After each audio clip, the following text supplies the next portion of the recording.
Deputy Chancellor, the Honourable Justice Dr. Margaret White, Vice-Chancellor, Professor Paul Greenfield, AO, former Chancellor, the Honourable Sir Lou Edwards, AC, former Deputy Chancellor, Dr. Robert Wensley, QC. We've got a lot of formers tonight. Former Vice-Chancellor, Professor John Hay, AC, former Vice-Chancellor, Professor Brian Wilson, AO, members of the Senate, guests of the Senate, ladies and gentlemen. As has become customary at all significant civic events in our state, in the spirit of national reconciliation that we wish to promote in our state and in our country, I acknowledge also, with respect, the first Indigenous Australians who lived on these lands before European settlement, the Yagara and the Turrbal peoples, their elders and their descendants. It's not only a great pleasure, it's an honour to have been asked to deliver the special address on the occasion of the final meeting of the 31st Senate of the University of Queensland, on a day when, as you all know and as the Premier has described, two major historic anniversaries intersect.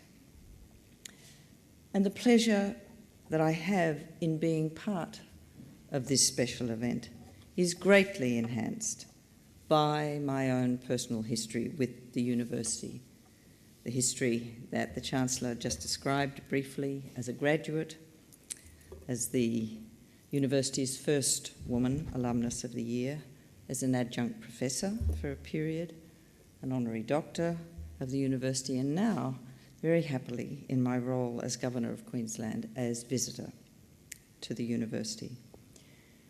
The history of our families through 4 generations has been intertwined with that of the university and also that of my husband's through several generations. And, as you've just heard, also very importantly intertwined with this Senate through my brother Robert.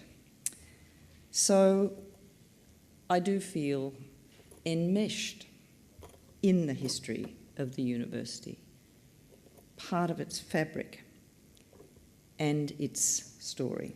And it is from that perspective that I address you this evening.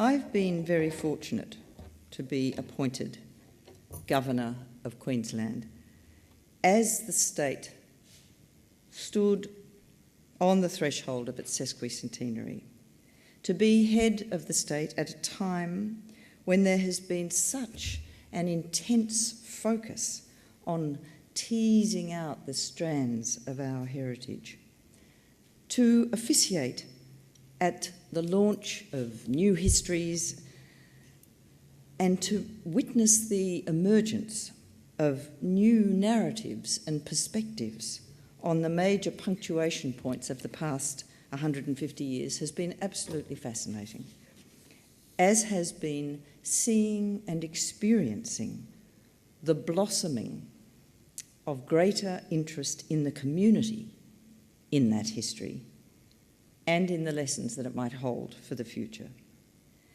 Misgivings in some quarters that the year might be marked with triumphalism have been gladly misplaced. Instead, there has been very thoughtful work done on the evolution of the state's institutions, such as that taken at the Q150 Constitutional Conference, co-hosted by the university's T.C. Burns School of Law's Centre for Public International and Comparative Law. There's been very thoughtful work revealing some of the undiscovered history of the state, some of it quite dark, like the story of the Lazaret on Peel Island in Moreton Bay.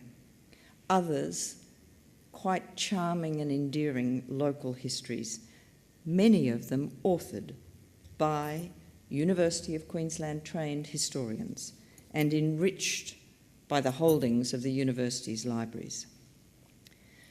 The sesquicentenary has enriched my understanding of my birthplace, and I'm sure it's done the same for many, many others.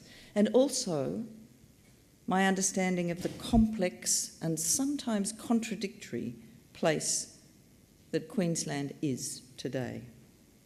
It's also juxtaposed in very interesting ways with one of my own contributions as governor to the sesquicentenary.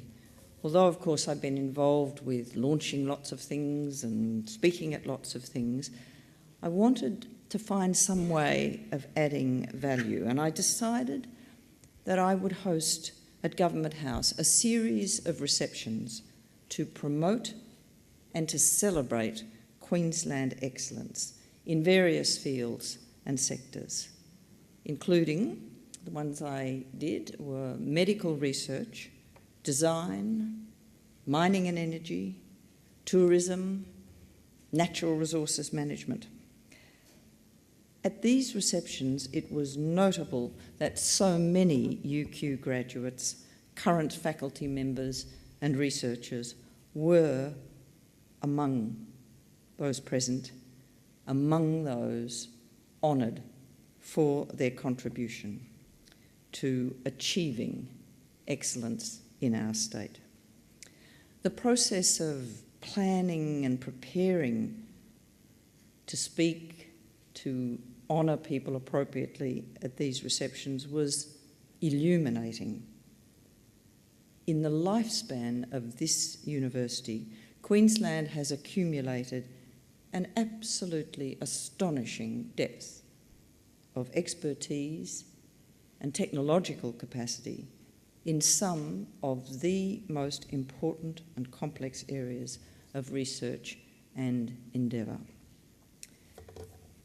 We've heard this evening very eloquently about the battle to establish a university in Queensland. The readings from the debate on the 1909 University of Queensland Act have brought vividly to life, wonderfully, the views of the parliamentary founders themselves and their expectations for their Jubilee creation. While some might see the battle for a university as proof positive of an underlying anti-intellectualism in the Queensland character, I actually believe that there's an alternative narrative. The history that I've read and engaged with over the past 12 months supports a different thesis, that Queenslanders have a native caution about, in fact, I'd go further, have an aversion to doing things poorly. If they're to be attempted at all, they will be done well. And this is an approach that has infused many of the great debates surrounding this university and the other institutions of higher learning in the state.